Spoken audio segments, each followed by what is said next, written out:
चलिए दोस्तों इस क्वेश्चन को सॉल्व करते हैं। कहता है केंद्र O वाले एक वृत्त में AB एक जीवा है। AB को C तक इस तरह बढ़ाया जाता है कि BC वृत्त की त्रिज्या के बराबर हो जाती है। चलिए पहले इस फिगर को हम बना लेते हैं। कहता है एक वृत्त है, ठीक है, ये वृत्त है। कहता है AB वृत्त की जीवा है, ये AB है, ये वृत्त की जीवा होगी, ठीक है। कहता है इस जीवा को क्या किया गया है, BC C तक इसे बढ़ाया गया है। AB त्रिज्या को C तक इसे बढ़ाया गया है, C तक इसे बढ़ा दिया गया है। कहता है BC जो है वृत्त की त्रिज्या के बराबर हो जाती है, C को O से मिलाया गया है, C को मिलाया गया है O से।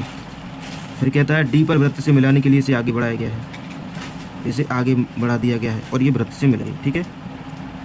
अब कहता है कि BC वृत्त की त्रिज्या के बराबर हो जाती है, ये BC है और ये त्रिज्या के बराबर हो जाती है। त्रिज्या कितनी होगी इसकी, R होगी, तो ये भी R होगी, ठीक है।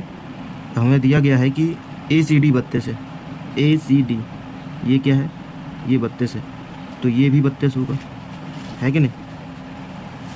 अब हमें क्या चाहिए, AOD चाहिए, AOD ये थीटा। तो हमें पता है कि थीटा -32/2 बराबर 32 होता है ना।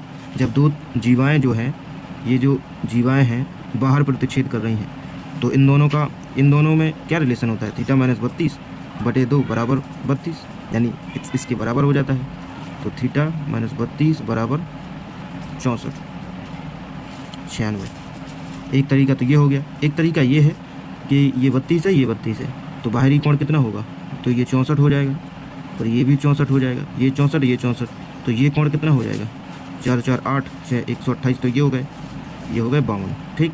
तो अब इसकी वैल्यू निकालनी है, और आसान हो गई, यानी थीटा +52 + 32 बराबर 180 डिग्री। तो थीटा की वैल्यू कितनी हो गई, सॉरी ये 32 होगा, ठीक। ये ऐड होके इस तरफ हो जाएंगे, 5 3 थीटा की वैल्यू होगी 96। तो ये एक तरीका ये हो गया। तो आपको जो तरीका अच्छा लगे उससे आप ये सॉल्व करिएगा।